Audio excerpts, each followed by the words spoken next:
C'est ainsi que j'appris à mériter mes récompenses. Plus tard, à 18 ans, j'ai retrouvé les mêmes sensations en faisant de l'autostop. Chaque kilomètre parcouru, je le vivais comme une victoire sur le zéro. Il justifiait des dizaines de minutes d'attente. Mes bonheurs étaient simples, mais ils me permettaient d'avancer léger. Je m'inventais des mondes que la forêt abritait bien. J'habitais les ruines découvertes au hasard de nos promenades. En fermant les yeux, très fort pour brouiller le cerveau et en faire jaillir des débauches d'images, j'appelais une femme, toujours la même, une châtelaine. Il me suffisait de dire que son seigneur était parti pour très longtemps, aux croisades, et elle était à moi. Grande, pâle, pas très loin de l'enfance et déjà proche de l'enfantement. Il y a de la soie et de la laine en elle, et beaucoup de bleu, de ce bleu chardon que j'adore. Des yeux rougis, un peu trop grands, perdus, au cou une veine qui saille, et quelque part autour d'elle, en elle, la maladie. La mort peut-être, qui guette, qui sait attendre. À trop la fréquenter, cette blanche damoiselle, j'ai su que j'étais vraiment malade. Blanc comme elle, je ne fabriquais plus de couleurs. Mon sang allait rosir, se décolorer, et un jour peut-être nourrir la terre d'un cimetière.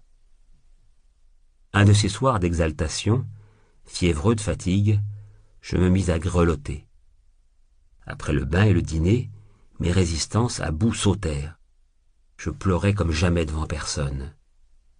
En me parlant pour la première fois de cette histoire de globules, maman aussi avait le visage mouillé. Quand nous revînmes de Tours, il fut décidé de ne pas encourager davantage ma sauvagerie naturelle. Il ne fallait pas me faire sentir ma différence. Je retournai en classe. Je crois que cela dura toute une année. La rechute vint avec l'automne 1962. J'avais 15 ans. Depuis plusieurs semaines, on me parlait moins vrai, avec une excessive douceur. Mes parents multipliaient les conciliabules. Un soir, mon père vint me trouver dans ma chambre. « Tristan, il y a des choses qu'un grand bonhomme comme toi peut comprendre. Je vais mourir. Mais ne dis surtout pas de bêtises. Simplement, ton état s'est aggravé. Il te faut du sana. Il y a dans le monde des milliers de garçons comme toi. Nous avons choisi la Suisse. Toi qui aimes composer des poèmes, tu seras bien là-bas. Des dizaines d'écrivains ont profité de leur séjour en sana pour faire un livre. Nous partirons donc tous deux début janvier. Ce fut un beau voyage. Je n'avais jamais encore beaucoup parlé à mon père. Architecte, il ne me disait rien de son métier, que j'avais pris en horreur. Je le sentais très loin de moi. Il ne portait pas son cœur en écharpe, lui. Il aimait à taquiner mes points sensibles, et je ne pouvais répondre qu'en me rebiffant. Je crois que mes paysages intérieurs ne l'intéressaient pas beaucoup. Il était déçu d'avoir enfanté ce cœur mi-pierre, mi-artichaut, qui le déconcertait tout à fait. Et il supportait mal l'emprise farouche que maman avait sur nous. C'est elle qui avait pris la conduite des opérations à la maison. Nous lui obéissions aveuglément, et dans nos moments de révolte contre elle, nous ne songions pas à recourir à l'affection de papa. Tout au plus, sollicitions-nous son arbitrage indulgent. Il détestait les conflits et les drames. La Suisse m'a rapproché de lui, mais je ne suis pas sûr qu'il s'en soit vraiment aperçu.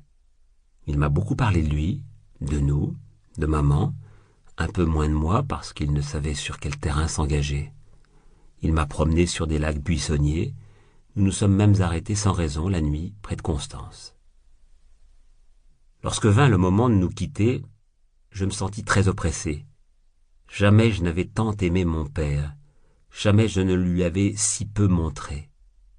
Immobile sur la route qui dévorait déjà la voiture, je me haïssais. J'étais sûr d'avoir été monstrueux de froideur. J'avais pitié de lui en songeant à son voyage de retour et à la place que j'avais laissée vide à ses côtés.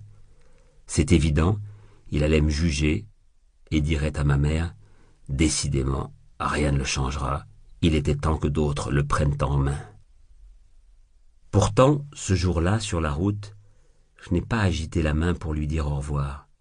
J'en aurais été incapable.